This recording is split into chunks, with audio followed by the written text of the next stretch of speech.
తెలంగాణ రాష్ట్ర ప్రభుత్వానికి ఆదేశాలు జారీ చేసింది. ఇది ఆ కాపీ అధ్యక్ష. దాని ప్రకారము 24 అవర్స్ తిరిగే లోపలనే హైకోర్టు ఆదేశాలు ఇచ్చిన మరుక్షణం తెలంగాణ రాష్ట్ర ప్రభుత్వం చిత్తశుద్ధితో బలహీన వర్గాలకు ఎన్నికల సమయంలో ఇచ్చిన మాట నిలబెట్టుకోవాలి, 42% రిజర్వేషన్లు ఇవ్వాలి, 600 అయినా అక్కడు సూర్యుడు ఇక్కడ మొలిసినా ఇచ్చిన మాట నిలబెట్టుకోవాలని వారు ప్రాతినిధ్యం వహిస్తున్న గడ్డ మీద నుంచి 2004న శ్రీమతి సోనియా గాంధీ గారు తెలంగాణ ప్రజల యొక్క ఆకాంక్ష నెరవేరుస్తా అని చెప్పి ఎన్ని ఒడుదుడుకులు వచ్చినా, ఎన్ని అడ్డంకులు చేసినా, ఎంతమంది కుట్రలు పన్నినా, ఆంధ్రప్రదేశ్లో పార్టీ పూర్తిగా తుడిచిపెట్టకపోయినా, కేంద్రంలో అధికారం కోల్పోయినా, తెలంగాణలో రాజకీయ ఒడిదుడుకులను ఎదుర్కొన్న ఇచ్చిన మాట నిలబెట్టుకోవడం కోసం శ్రీమతి సోనియా గాంధీ గారు ఒక సాహసోపేతమైన నిర్ణయం తీసుకొని తెలంగాణ రాష్ట్రం ఇచ్చిన పార్టీ కాంగ్రెస్ పార్టీ అధ్యక్ష. అట్లాంటి కాంగ్రెస్ పార్టీ నాయకుడు రాహుల్ గాంధీ గారు ఈ 42% బీసీలకు బలహీన వర్గాలకు భారత్ జోడో యాత్ర సందర్భంగా ఇచ్చిన మాటను అమలు చేయడానికి చిత్తశుద్ధితో అన్ని రకాల ప్రయత్నాలు చేసి ఎక్కడ కూడా వారే చెప్పినారు. గతంలో బీహార్లో చేస్తే అడ్డంకులు వచ్చినాయి, రాజస్థాన్లో చేస్తే అడ్డంకులు వచ్చినాయి, ఇతర రాష్ట్రాలలో చేస్తే అడ్డంకులు వచ్చినాయి.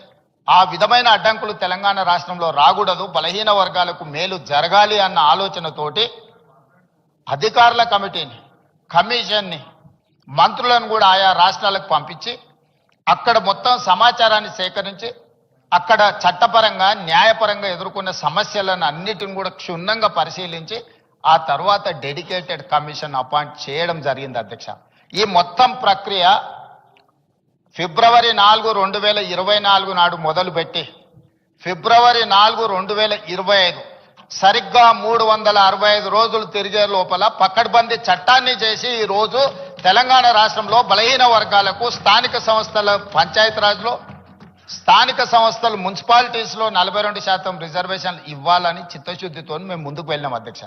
ఇదే కాదు, ఇదే శాసనసభలో మంత్రివర్గంలో తీర్మానం చేసి శాసనసభలో ఆమోదింపజేసి విద్యా ఉద్యోగ అవకాశాలలో 42% బిల్లును, అదేవిధంగా స్థానిక సంస్థల్లో 42% రిజర్వేషన్లు 2 బిల్లులను మేము ఆమోదించి గవర్నర్ గారికి పంపించినాం అధ్యక్ష.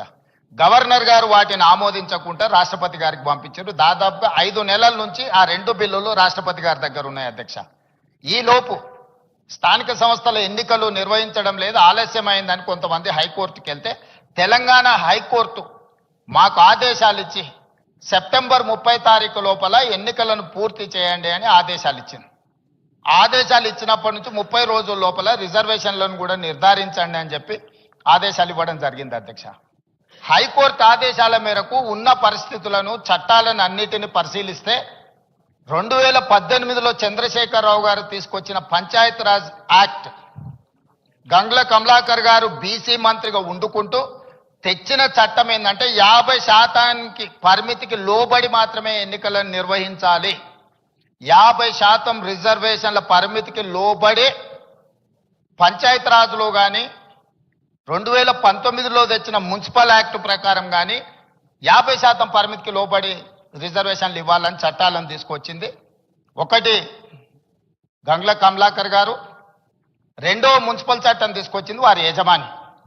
ఈ 2 చట్టాలు గుదిబండగా మారి అడ్డంకిగా మారడంతో ఈ ఎన్నికలు నిర్వహించడానికి మా ప్రభుత్వం చిత్తశుద్ధితోటి ఎంబడే ఆర్డినెన్స్ తీసుకొచ్చి ఈ అడ్డంకిని తొలగించండి అని మళ్ళీ ఆర్డినెన్స్ను గవర్నర్ గారికి పంపించిన అధ్యక్ష. గవర్నర్ గారు ఆ ఆర్డినెన్స్ను కూడా వీళ్ళ మాటలు నమ్మి, ఒకప్పుడు ఆయన ఒక రాష్ట్రానికి ఆర్థిక మంత్రి, ఒకప్పుడు ఈ రాష్ట్రానికి ఆర్థిక మంత్రిగా పనిచేసిన ఆయనకి ఇద్దరి మధ్యలో మిత్రుత్వం ఉండి తెర వెనుక లాబింగ్ చేసి ఇది కూడా రాష్ట్రపతి గారికి పంపించండి చెప్తే ఈ ఆర్డినెన్స్ కూడా రాష్ట్రపతి గారి దగ్గరకు పోయింది అధ్యక్ష. ఆ రోజు ఆర్డినెన్స్ ఎందుకు తెచ్చినాం అధ్యక్ష?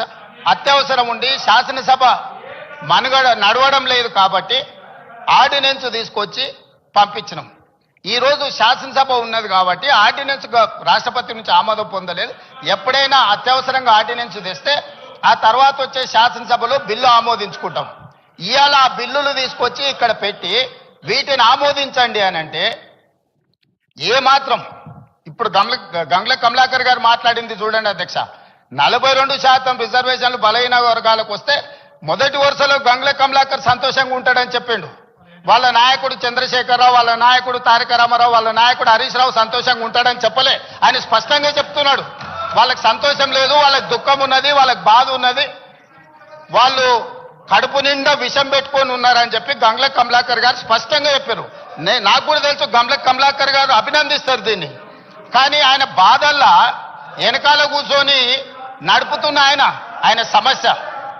సో అందుకోసమని ఈరోజు మీరు చెప్తున్న జీవోలు ఏవైతే ఉన్నాయో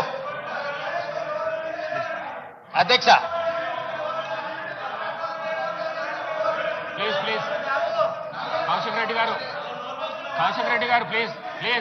అధ్యక్ష బీసీ కమిషన్ కి ఇచ్చిన జీవో అయినా లేకపోతే డెడికేటెడ్ కమిషన్ కు ఇచ్చిన జీవో అయినా బలహీన వర్గాలకు 42% రిజర్వేషన్లు ఇవ్వాలన్నదే ప్రభుత్వం యొక్క ఆకాంక్ష, చిత్తశుద్ధి అధ్యక్ష. అందుకోసమని ఇప్పటి వరకు కలిసి రాలే. అదేవిధంగా గంగ్ల కమలాకర్ గారు ఇంకొక మాట అన్నారు, ఢిల్లీకి అఖిలపక్షాన్ని తీసుకెళ్తా అన్నారు, మీరు అఖిలపక్షాన్ని తీసుకెళ్లలేదని. అధ్యక్ష 5 సార్లు ప్రధానమంత్రికి నేను లేఖ రాసిన, దీనికి సంబంధించి మేము ఢిల్లీకి రావాల్సి ఉంది, మీరు ప్రధానమంత్రికి అపాయింట్మెంట్ ఇస్తే మేము అందరం కలిసి వచ్చి మిమ్మల్ని కలిసి విజ్ఞప్తి చేస్తామని. ప్రధానమంత్రి మనకు అపాయింట్మెంట్ ఇవ్వలేదు అధ్యక్ష.